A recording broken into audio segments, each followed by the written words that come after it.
जय हिंद दोस्तों। आज हम जानेंगे 10th क्लास के हिंदी विषय के कुछ VVI ऑब्जेक्टिव क्वेश्चंस के बारे में, जो कि बहुत ही महत्वपूर्ण है और VVI क्वेश्चंस है तो जो कि मैट्रिक एग्जाम 2026 में पूछे जाने वाले हैं। तो आइए हम जानते हैं VVI क्वेश्चंस के बारे में। और आपको बता दें कि जो क्वेश्चंस बताने जा रहा हूं वो बहुत ही इम्पोर्टेंट है, जिसको जानना बेहद ज़रूरी है। तो आइए जानते हैं। जानने से पहले आपको बता दूं ये निर्देश दिए गए हैं परीक्षार्थियों के लिए। जो निर्देश दिए गए हैं 1 से लेकर 8 तक जो निर्देश दिए गए हैं परीक्षार्थियों, इसको पढ़ना बहुत ज़रूरी है। ठीक है, इसको जो आप लोग पढ़ लीजिएगा 8 तक। ठीक है, इसमें परीक्षा के सभी नियमों को लिखा रहता है। ठीक है, तो चलते हैं हम क्वेश्चन की तरफ। ठीक है, खंड अ में जो है आपको वस्तुनिष्ठ प्रश्न मिलेंगे 1 से 100 तक। ठीक है, जिसमें आपको 50 प्रश्नों का उत्तर देना अनिवार्य होता है। ठीक है, अगर 50 से अधिक प्रश्नों का उत्तर देते हैं तो उसका मूल्यांकन नहीं होता है। 1 से लेकर 50 तक ही गिनकर आपके प्रश्नों का मूल्यांकन होगा और 50 से अधिक प्रश्नों का मूल्यांकन नहीं होता है। ठीक है, तो आप लोग 50 प्रश्नों का ही उत्तर दीजिएगा। ठीक है, बढ़ते हैं क्वेश्चन की तरफ। तो 1 नंबर क्वेश्चन कह रहा है कि हिंदी भाषा किस लिपि में लिखी जाती है। हिंदी भाषा किस लिपि में लिखी जाती है बताइए। अगर आपको आंसर पता होगा तो आप कमेंट में ज़रूर लिखिएगा। ठीक है, लिखते जाइएगा। ठीक है, और आप बताइएगा। ठीक है, तो हिंदी भाषा किस लिपि में लिखी जाती है बताइए।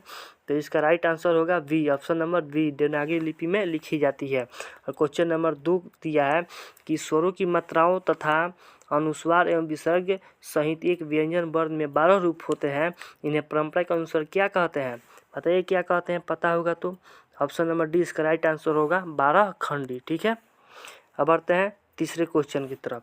तीसरा नंबर क्वेश्चन दिया है कि स जो र से कौन वर्ण बनता है बताइए। स जो र से कौन वर्ण बनता है, तो ऑप्शन नंबर इसका राइट आंसर सी होगा, यानी स्र बनता है। ठीक है, क्वेश्चन नंबर 4 में दिया है यदि तत्सम शब्दों में स हो, यानी तलाबी स हो, तो उसके तद्भव शब्दों में तलाबी स के स्थान पर क्या होता है, क्या होगा बताइए। ध्वनि स होगा, यानी ऑप्शन नंबर ए होगा। ठीक है, अब क्वेश्चन नंबर 5 की तरफ बढ़ते हैं। क्वेश्चन नंबर 5 में दिया है पवर का उच्चारण स्थान क्या है बताइए।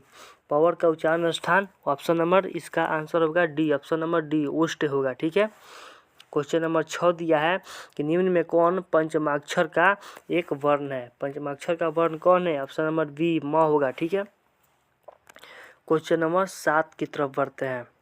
क्वेश्चन नंबर 7 में दिया है कि अनुस्वार और विसर्ग न तो स्वर है न व्यंजन, इसलिए इन दोनों ध्वनियों को क्या कहते हैं, क्या कहते हैं जल्दी बताइए। ऑप्शन नंबर डी होगा इसका आंसर, अयोगवा होगा। ठीक है, क्वेश्चन नंबर 8 दिया है कि अ वर्ण का उच्चारण स्थान है। अ वर्ण का उच्चारण स्थान क्या है बताइए। कंठोष्ठ है, ऑप्शन नंबर ए इसका राइट आंसर होगा। ठीक है, क्वेश्चन नंबर 9 में दिया है,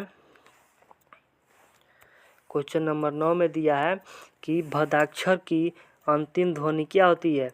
भदाक्षर की अंतिम ध्वनि क्या होती है, अंतिम ध्वनि र है, तो इसका राइट आंसर बी होगा। ठीक है, र क्या है, व्यंजन होता है, व्यंजन वर्ण होता है, इसलिए इसका राइट आंसर बी होगा। ठीक है, व्यंजन। ठीक है, क्वेश्चन नंबर 10 में दिया है, 10 में दिया है कि वक्ता के द्वारा उच्चारण के क्रम में पहली ध्वनि के बाद दूसरी ध्वनि के बीच जो विराम होता है उसे क्या कहते हैं, क्या कहते हैं जल्दी बताइए। स्वराघात कहते हैं, ऑप्शन नंबर ए इसका राइट आंसर होगा। ठीक है, 11 नंबर क्वेश्चन कर रहा है दो वर्णों के मेल से होने वाले विकार को क्या कहते हैं। दो वर्णों के मेल से होने वाले विकार को क्या कहते हैं, संधि कहते हैं। इसका राइट आंसर डी होगा, ऑप्शन नंबर डी, संधि। ठीक है, अब 12 नंबर क्वेश्चन कह रहा है कि समास में आए पदों को छोड़कर जब किसी अन्य पदार्थ की प्रधानता हो तब उसे कौन समास कहते हैं बताइए। कौन समास कहते हैं, बहुव्रीहि समास कहते हैं, ऑप्शन नंबर सी इसका राइट आंसर होगा। ठीक है, 13 नंबर क्वेश्चन कर रहा है निम्न में से कौन शब्द तत्पुरुष समास का उदाहरण है। तत्पुरुष समास का उदाहरण कौन सा है, हरफन मौला। ठीक है, राइट आंसर ए होगा। ठीक है, हरफन मौला। ठीक है, 14 नंबर क्वेश्चन कह रहा है यशोधरा शब्द का संधि विच्छेद क्या है। यशोधरा शब्द का संधि विच्छेद क्या है बताइए। इसका राइट आंसर बी होगा, यश जोड़ धरा, यशोधरा। ठीक है, इसका राइट आंसर बी होगा। ठीक है, 15 नंबर क्वेश्चन कह रहा है उड्डयन शब्द का संधि विच्छेद क्या है। उड्डयन शब्द का संधि विच्छेद क्या होगा? ऑप्शन नंबर डी, उट जोड़ डयन, उड्डयन। ठीक है, इसका right answer D, option number D होगा। ठीक है। 16 नंबर क्वेश्चन कह रहा है निम्नलिखित में कौन शब्द शुद्ध है। निम्नलिखित में शुद्ध शब्द कौन है? तो ऑप्शन नंबर बी इसका राइट आंसर होगा, प्रज्वलित। ठीक है, देखते जाइए जल्दी जल्दी। ठीक है, टाइम ज़्यादा लगेगा इसलिए जल्दी जल्दी बताया जा रहा है। ठीक है, चलिए क्वेश्चन नंबर 17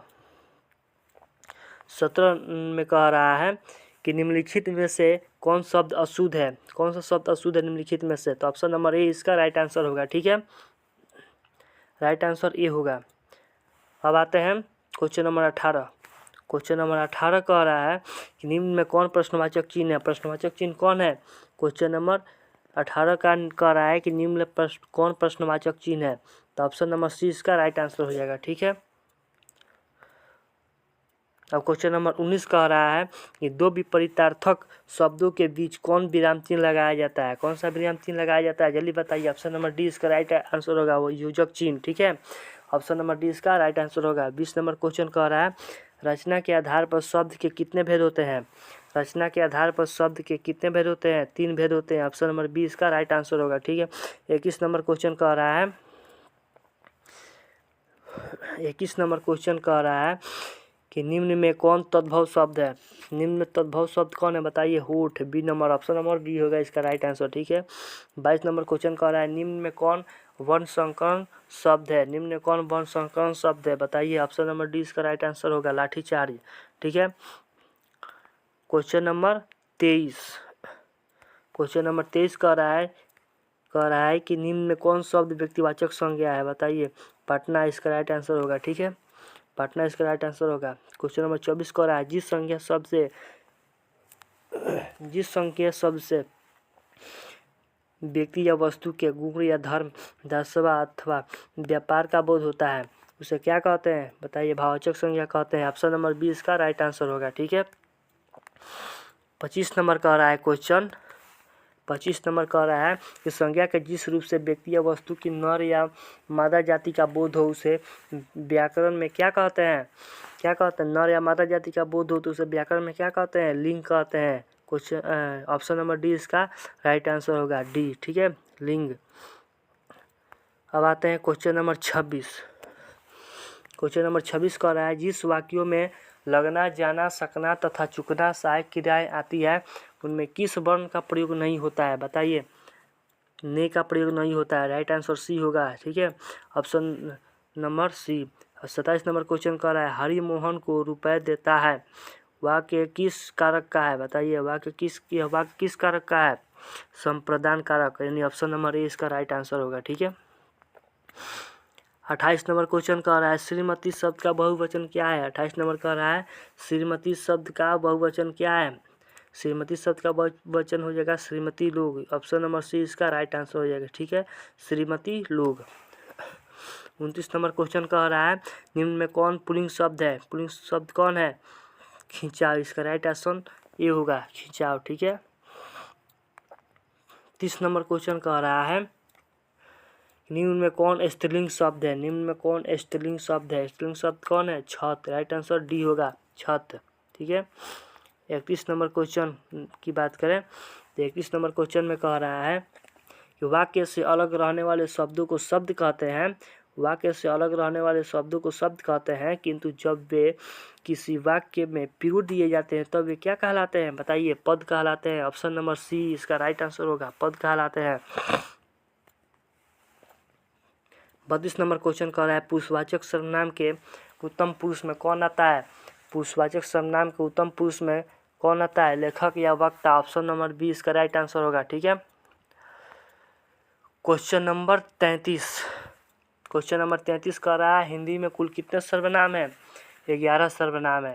हिंदी में कुल कितने सर्वनाम है? 11 सर्वनाम है, इसका राइट आंसर बी होगा। ठीक है, 34 नंबर क्वेश्चन कह रहा है जो विशेषण विशेष या क्रिया के बीच आए उसे क्या कहते हैं।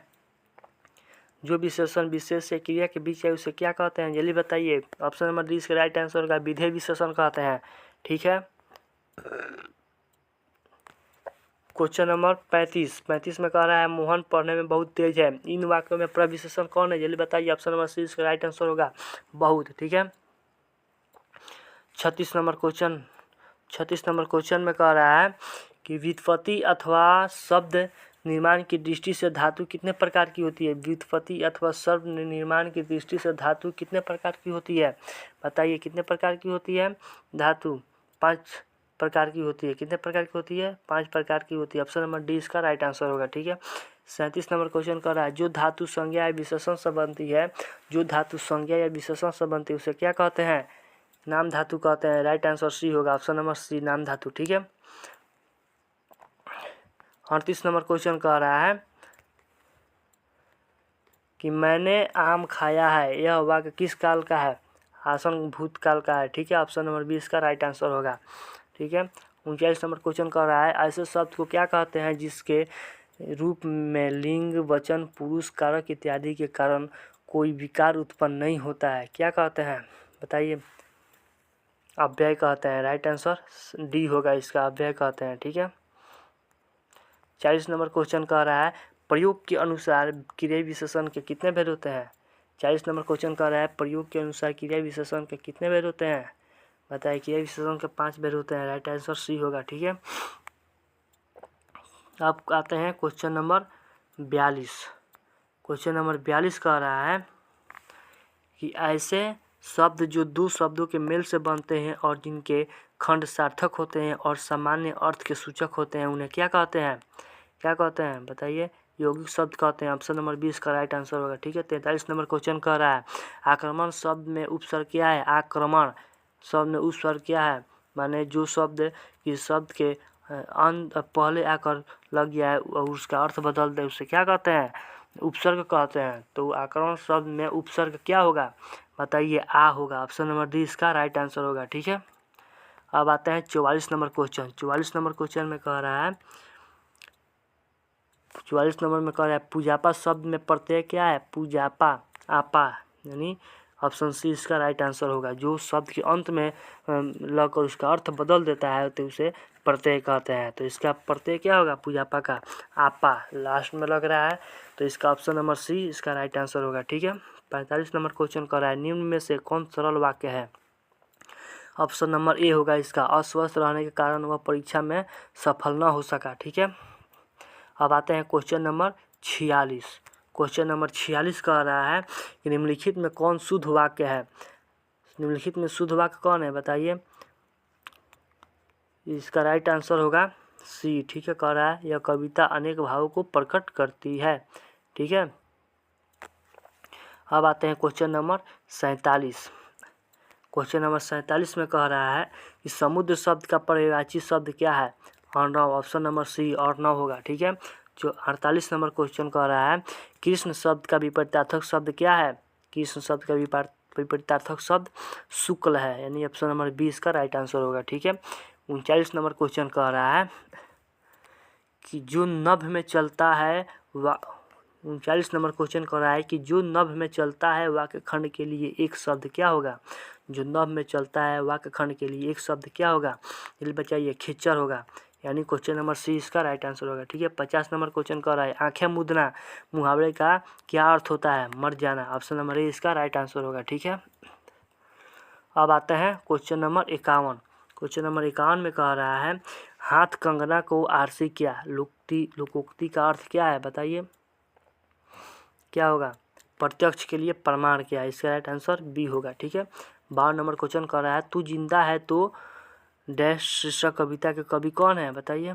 शीर्षक कविता के कवि कौन है, मोहम्मद इकबाल है। ठीक है। इसका राइट आंसर बी होगा। ठीक है। अब आते हैं क्वेश्चन नंबर 53। क्वेश्चन नंबर 53 में कह रहा है ईदगाह शीर्षक कहानी में दुकानदार से बड़ी मुश्किल से मोला भाव करके हामिद ने चिमटा कितने पैसों में ले लिया, बताइए। कितने पैसों में ले लिया, 5 पैसों में। ठीक है। इसका राइट आंसर डी होगा। ठीक है। 54 नंबर क्वेश्चन कर रहा है ईदगाह शीर्षक कहानी में नमाज खत्म होने के बाद लोग क्या कर रहे थे, आपस में गले मिल रहे थे। ऑप्शन नंबर सी इसका राइट आंसर होगा। ठीक है। अब आते हैं क्वेश्चन नंबर 55। क्वेश्चन नंबर 55 में कह रहा है कि कवि के अनुसार वह कौन होते हैं जो अपने काम के द्वारा दूसरों के लिए भी उदाहरण बन जाते हैं, कौन होते हैं, कर्मवीर होते हैं। क्वेश्चन नंबर 55 का डी आंसर होगा। ठीक है। कर्मवीर। 56 नंबर क्वेश्चन कह रहा है विभव शब्द का अर्थ होता है, ऐश्वर्य, ऑप्शन नंबर ए इसका राइट आंसर होगा। ठीक है, अब आते हैं 57 नंबर क्वेश्चन। 57 नंबर क्वेश्चन कह रहा है कि बाल गोविंद भगत शीर्षक पाठ साहित्य किस विद्या में रचित है? किस विद्या में रचित है बताइए? रेखा चित्र इसका राइट आंसर होगा। ठीक है, ऑप्शन नंबर सी। ठीक है, अब आते हैं 58 नंबर क्वेश्चन। 58 नंबर क्वेश्चन कह रहा है कि बाल गोविंद भगत शीर्षक कविता का रचयिता कौन है? बाल गोविंद भगत शीर्षक पाठ के रचयिता कौन है बताइए? रामवृक्ष बेनीपुरी, यानी ऑप्शन नंबर बी इसका राइट आंसर हो जाएगा। ठीक है, नहीं सॉरी, इसका राइट आंसर होगा ऑप्शन नंबर 58 का option number D right answer होगा, आचार्य शिवपूजन सहाय। ठीक है, 59 नंबर क्वेश्चन कह रहा है पठित पाठ के लेखक के अनुसार छोटा नागपुर में कई दर्शनीय झरने हैं, पर उनमें कौन झरना सबसे निराला है बताइए? हुंडरू का झरना, ऑप्शन नंबर डी इसका राइट आंसर हो जाएगा। ठीक है, अब आते हैं क्वेश्चन नंबर 60। क्वेश्चन नंबर 60 में कह रहा है पठित पाठ के आधार पर बताएं कि उसने कहा है कि संध्या की पवित्रता एवं महत्ता तभी है जब उसका साधना भी क्या है? महान हो। तो इसका आंसर क्या होगा? महात्मा गांधी ने कहा था। क्वेश्चन नंबर 60 का आंसर ये होगा, महात्मा गांधी ने। ठीक है, 61 नंबर क्वेश्चन कह रहा है कवि बिहारी की नायिका ने किस कारण से नायक कृष्ण की मुरली को छिपा कर रख लिया बताइए? बातचीत करने के आनंद के लोभ में। ठीक है, इसका राइट आंसर सी होगा, ऑप्शन नंबर सी, बातचीत करने के आनंद के लोभ में। अब आते हैं क्वेश्चन नंबर 62। क्वेश्चन नंबर 62 में कह रहा है निम्न में किस कवि के दोहे गागर में सागर है बताइए? बिहारी, राइट आंसर क्या होगा? बिहारी। ठीक है, अब आते हैं क्वेश्चन नंबर 63। क्वेश्चन नंबर 63 में कह रहा है पाठ्य पुस्तक में कौन शीर्षक कहानी आंचलिक कहानी है जिसमें मिथिलांचल की लोक संस्कृति का प्रभावी वर्णन है? ठेस, ऑप्शन नंबर ए का ऑप्शन नंबर ए इसका राइट आंसर होगा। ठीक है, ठेस। 64 नंबर क्वेश्चन कह रहा है किसके हाथ की बुनी फटी शीतल पाटी को छूकर सिरचन कसम खाता है कि अब यह काम नहीं करूँगा बताइए? अपने घरवाले की कसम खा के। ठीक है, इसका राइट आंसर सी होगा। ठीक है, अपने घर वालों की कसम खा के।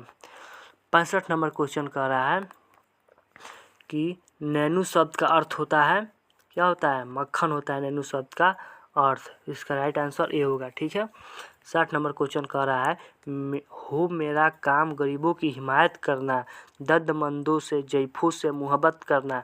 प्रस्तुत पंक्तियाँ किस शीर्षक पाठ से है बताइए? खुशबू रचते हैं हाथ, ऑप्शन नंबर सी इसका राइट आंसर होगा। ठीक है, अब आते हैं क्वेश्चन नंबर 67। क्वेश्चन नंबर 67 में कह रहा है अशोक का शस्त्र त्याग शीर्षक पाठ साहित्य की किस विद्या में रचित है? किस विद्या में रचित है? एकांकी, इसका राइट आंसर सी होगा। ठीक है, अब आते हैं क्वेश्चन नंबर 68। क्वेश्चन नंबर 68 में कह रहा है अशोक का शस्त्र त्याग शीर्षक पाठ में अशोक और उसके सभी सरदार पीले वस्त्र धारण किए हुए हैं, उनके सामने कौन बैठे हुए हैं बताइए? कलिंग के राजा बैठे हुए हैं, ऑप्शन नंबर सी इसका राइट आंसर होगा। ठीक है, 69 नंबर क्वेश्चन कर रहा है ईर्ष्या तू न गई मेरे मन से शीर्षक पाठ में वकील साहब का कलेजा किनके विभव की वृद्धि से जलता रहता है बताइए? बीमा एजेंट के। ठीक है, राइट आंसर डी होगा। ठीक है, बीमा एजेंट के। अब आते हैं क्वेश्चन नंबर 70। क्वेश्चन नंबर 70 कह रहा है ईर्ष्या तू न गई मेरे मन से शीर्षक पाठ के अनुसार किसने कुचे से निकलते समय जोरों का एक ठहाका लगाया और कहा कि यार ये तो बाजार की मक्खियाँ हैं जो अकारण हमारे चारों ओर भिनभिनाया करती है। क्या होगा इसका राइट आंसर? 70 का राइट आंसर क्या होगा बताइए जल्दी? वकील साहब ने। इसका राइट आंसर क्या होगा? वकील साहब ने। ठीक है, 71 नंबर क्वेश्चन कह रहा है कबीरदास हिंदी साहित्य के किस काल के कवि थे बताइए? किस काल कवि थे? भक्ति काल का, ऑप्शन नंबर 20 का राइट आंसर होगा। ठीक है, 72 नंबर क्वेश्चन कह रहा है 72 नंबर क्वेश्चन कह रहा है कि मोको कहाँ ढूंढे बंडे, मैं तो तेरे पास में, ना मैं देवल ना मैं मस्जिद ना काबे कैलाश में। प्रस्तुत पंक्तियों के रचयिता कौन है बताइए, कौन है? नरोत्तम दास है। राइट आंसर सी होगा इसका, ठीक है, नरोत्तम दास। 73 नंबर क्वेश्चन कह रहा है कि किंवदंती के अनुसार किस यक्ष को दमित कर उस स्थान पर विहार बनाया गया जिस कारण उस स्थान का नाम विक्रमशिला पड़ा? धर्मपाल यक्ष, ठीक है, इसका राइट आंसर बी होगा, ठीक है, option number B right answer होगा, ठीक है। 74 नंबर कह रहा है 74 नंबर कह रहा है कि दीदी की डायरी शीर्षक पाठ की संजू किस कक्षा में पढ़ती है? बताइए, 8वीं कक्षा में पढ़ती है, ऑप्शन नंबर डी इसका राइट आंसर होगा, ठीक है। क्वेश्चन नंबर 75 में कह रहा है दीदी की डायरी शीर्षक पाठ के अनुसार तो चांद जिस स्कूल में पढ़ती थी वह कहाँ चलता था? बताइए, कहाँ? रेल के 6 डिब्बों में, ठीक है, इसका राइट आंसर बी होगा, ठीक है, रेल के 6 डिब्बों में, ठीक है। अब आते हैं क्वेश्चन नंबर 76 में कह रहा है पीपल शीर्षक कविता के कवि कौन है? कौन है बताइए? गोपाल सिंह नेपाली हैं, ऑप्शन नंबर ए इसका राइट आंसर होगा, ठीक है। 77 नंबर क्वेश्चन कह रहा है 77 नंबर क्वेश्चन कह रहा है कि पीपल शीर्षक कविता के अनुसार कौन रात भर रो रो कर भोर कर देता है? कौन? चकोर। राइट आंसर बी इसका राइट आंसर होगा, ठीक है, चकोर। अब आते हैं 78 नंबर क्वेश्चन। 78 नंबर क्वेश्चन कह रहा है दीनबंधु निराला शीर्षक पाठ किस प्रतिष्ठित साहित्यकार पर लिखा गया है? बताइए, सूर्यकांत त्रिपाठी निराला पर, ठीक है, ऑप्शन नंबर ए इसका राइट आंसर होगा, ठीक है। 79 नंबर क्वेश्चन कह रहा है दीनबंधु निराला शीर्षक पाठ के लेखक कौन है? कौन है बताइए? आचार्य शिवपूजन सहाय है, इसका राइट आंसर सी होगा, ठीक है, आचार्य शिवपूजन सहाय, ठीक है। अब आते हैं क्वेश्चन नंबर 80। क्वेश्चन नंबर 80 में कह रहा है कि खेमा शीर्षक कहानी किस समाज कुप्रथा को उभारने वाली कहानी है? बताइए, बाल मजदूर, ठीक है, इसका राइट आंसर डी होगा, बाल मजदूर, ठीक है। 81 नंबर क्वेश्चन कह रहा है खेमा शीर्षक पाठ में मुक्ता काशी होटल का मालिक कौन है? कौन है? कसारा, इसका राइट आंसर सी होगा, कसारा, ठीक है। 82 नंबर क्वेश्चन कह रहा है कवि अरुण कमल के अनुसार गंदे मोहल्ले के गंदे लोग क्या बनाते हैं? बताइए, अगरबत्तियाँ बनाते हैं, ठीक है, राइट आंसर सी होगा इसका, ठीक है। 83 नंबर क्वेश्चन कह रहा है कवि अरुण कमल के अनुसार उभरी मसवाले हाथ, घिसे नाखूनों वाले हाथ, गंदे कटे पीटे हाथ, जख्म से फटे हुए हाथ क्या करते हैं? बताइए, खुशबू रचते हैं, ठीक है, राइट आंसर बी होगा इसका, ठीक है। अब आते हैं 84 नंबर क्वेश्चन। 84 नंबर क्वेश्चन कह रहा है 84 नंबर क्वेश्चन कह रहा है कि पठित पाठ के आधार पर बताएं कि कौन मरेगा कार्यस्थल के ठेकेदार के सामने बच्चों के जुलूस की नेत्री के रूप में तन कर खड़ी हो गई? बताइए, इसका राइट आंसर क्या होगा? कदम, इसका राइट आंसर ये होगा कदम, ठीक है। 85 नंबर क्वेश्चन कह रहा है हौसलों की उड़ान शीर्षक पाठ के अनुसार कदम बड़ी होकर क्या बनना चाहती है? डॉक्टर बनना चाहती है, ठीक है, ऑप्शन नंबर ए इसका राइट आंसर होगा, ठीक है। अब आते हैं 86 नंबर क्वेश्चन के बाद। 86 नंबर क्वेश्चन में है जननायक कर्पूरी ठाकुर के पिता का नाम क्या था? जननायक कर्पूरी ठाकुर के पिता का नाम क्या था? Gokul Thakur, option number B इसका राइट आंसर होगा, ठीक है। अब आते हैं क्वेश्चन नंबर 87 में कह रहा है जननायक कर्पूरी ठाकुर शीर्षक पाठ साहित्य के किस विद्या में रचित है? इस विद्या में है, बताइए, जीवनी है, ठीक है, राइट आंसर इसका होगा, ठीक है। अब आते हैं 88 नंबर क्वेश्चन। 88 नंबर क्वेश्चन कह रहा है कि कल्पतरु शब्द का अर्थ होता है, कल्पतरु शब्द का अर्थ क्या होता है? इच्छा पूर्ति करने वाला काल्पनिक पेड़, ऑप्शन नंबर डी इसका राइट आंसर हो जाएगा, ठीक है। अब आते हैं क्वेश्चन नंबर 89। क्वेश्चन नंबर 89 का जननायक कर्पूरी ठाकुर ने 1970 या 1977 में बिहार सरकार के किस पद को सुशोभित किया? मुख्यमंत्री पद को सुशोभित किया, राइट आंसर सी होगा इसका, ठीक है। अब आते हैं 90 नंबर क्वेश्चन। 90 नंबर में कह रहा है झांसी के राजा की मृत्यु के उपरांत किस अंग्रेज अधिकारी ने झांसी राज्य को हड़पने की सोची? पठित कविता के आधार पर उत्तर दें। तो इसका राइट आंसर डी होगा, क्या होगा? डलहौजी ने, राइट आंसर डी डलहौजी ने, ठीक है। 91 नंबर क्वेश्चन कह रहा है कि कानपुर के नाना की मुंहबोली बहन छबीली कौन थी? कौन थी? लक्ष्मीबाई थी, ऑप्शन नंबर डी इसका राइट आंसर होगा। ठीक है। अब आते हैं क्वेश्चन नंबर 92। क्वेश्चन नंबर 92 में कह रहा है झांसी की रानी शीर्षक कविता की कवयित्री है, कौन है बताइए? सुभद्रा कुमारी चौहान इसका राइट आंसर होगा। ठीक है। 93 नंबर क्वेश्चन कर रहा है चिकित्सा के चक्कर शीर्षक पाठ के लेखक कौन है? वैभव बनारसी, ऑप्शन नंबर ए इसका राइट आंसर होगा। ठीक है। अब आते हैं क्वेश्चन नंबर 94। 94 में कह रहा है चिकित्सा के चक्कर शीर्षक पाठ के अनुसार डॉक्टर चूहानाथ कतरजी कहाँ से फार्सियस थे? कहाँ से थे? न्यूयॉर्क से थे। राइट आंसर ए होगा। ठीक है।